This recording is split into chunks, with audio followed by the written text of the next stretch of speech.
This week we begin an historic debate.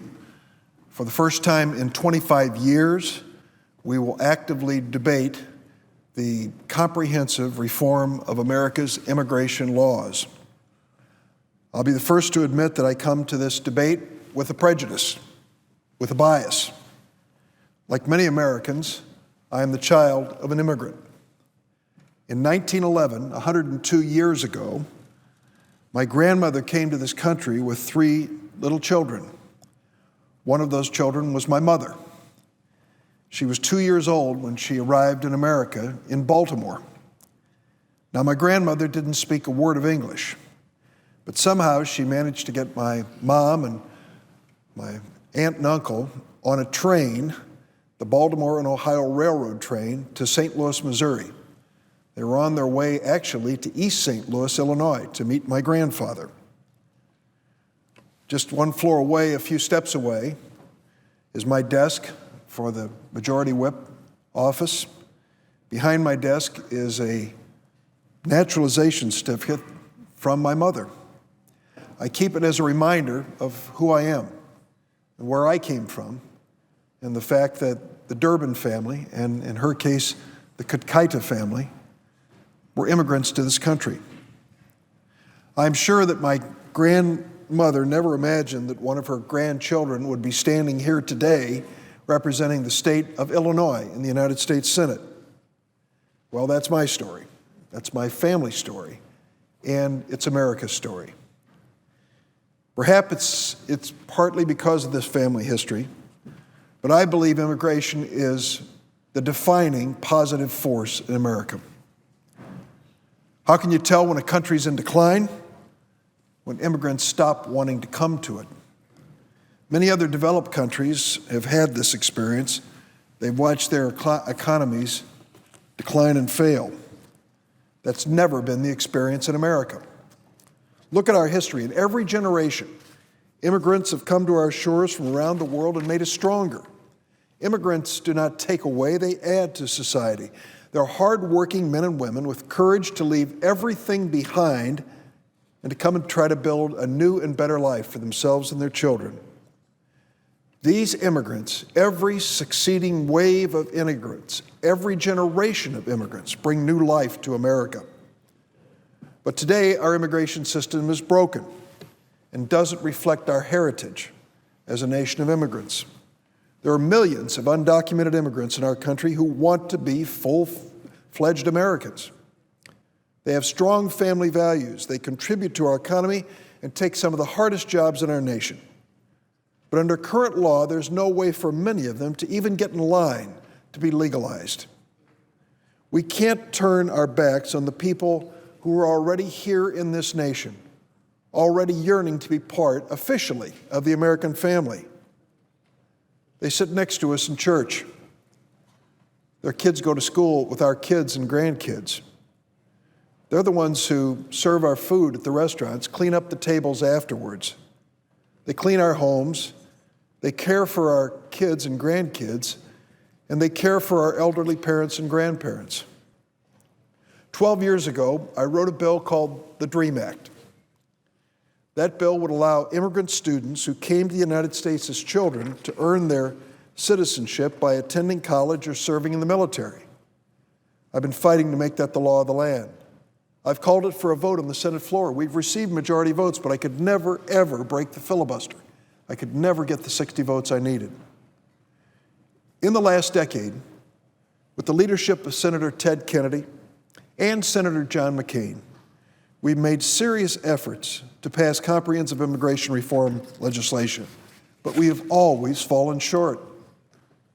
Prior to this particular debate, I can recall sitting in a room right off the Senate floor with another young senator named Barack Obama, working on immigration reform. It's been our challenge. Now the Senate is going to take this issue up again this week. This is the best chance we've had in 25 years to finally get this job done. 6 months ago, I sat down for the first time with 7 other senators, 4 Republicans, 3 other Democrats. On my side of the table, Chuck Schumer, New York, chairman of the Immigration Subcommittee. Senator Bob Menendez, the leader of our Hispanic Democratic Senate caucus, and Senator Michael Bennet of Colorado, who knows this issue firsthand from his state. On the other side of the table, John McCain, Senator Marco Rubio of Florida, Senator Lindsey Graham of South Carolina, and Jeff Flake of Arizona. They started calling us the Gang of Eight. I've been in so many gangs around here, Mr. President, I think I need to get some tattoos, but I'm not likely to do that.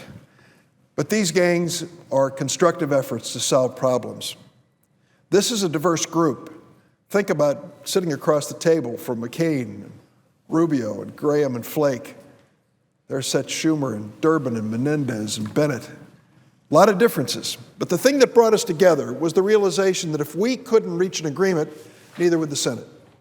If we couldn't bridge the differences between Democrats and Republicans, conservatives and others, in our negotiations, the Senate never would. Well, we set out to get the job done. I wasn't sure several times if we were going to be successful. The Republicans had a bottom line. They wanted strong measures to secure our border with Mexico and to prevent future illegal immigration.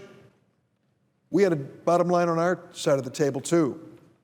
A tough but fair path to citizenship offered to 11 million undocumented immigrants. We met for 4 months. We met more than 25 times, long and difficult sessions. A couple of those sessions I thought were the last ones. We wouldn't be back another day. But we returned. We made concessions. Everybody gave a little. And at the end of the day, we reached an agreement. We announced in January our 7 principles, and then we started the hardest part, drafting the actual legislation. By the middle of April, we finally had a bill. 850 pages, if I'm not mistaken. It's here now. I probably ought to take a look and make sure I get the page numbers correct. Well, this version is much longer because it's wider spaced, but it's about 850 pages. We heard testimony in the Senate Judiciary Committee from more than dozens of witnesses, supporters and opponents. Then in May, we sat down for a markup, which is where we actually amend the bill.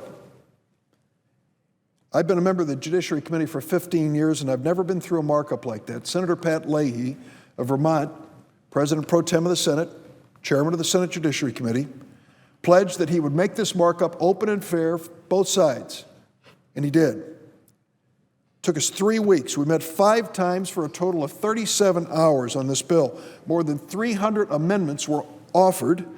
We debated and voted on 212 of them, including 112 by Republicans and 100 by Democrats. 136 amendments or changes were adopted, and all but 3 of those, 136, passed with a bipartisan vote. The spirit of bipartisanship was in this Senate Judiciary Committee, as it was in our meetings leading up to it. Finally came the vote for reporting the bill out of committee. It was one of those historic moments which no senator present will ever forget. When Chairman Leahy announced the 13-5 vote in favor of this measure, the room erupted in applause and cheering. People stood up in their seats and came and embraced one another, realizing we just made history. Let's pass this bill. Let's end this debate after a fulsome exchange of ideas and amendments. Let's end this debate with a strong bipartisan vote that says both Republicans and Democrats understand that this nation of immigrants must renew its commitment every generation to our heritage, renew our commitment to those people in our families who had the courage to get up and come to this great nation, face great sacrifice, succeed, and build what we call home, the United States of America. Now it's our turn.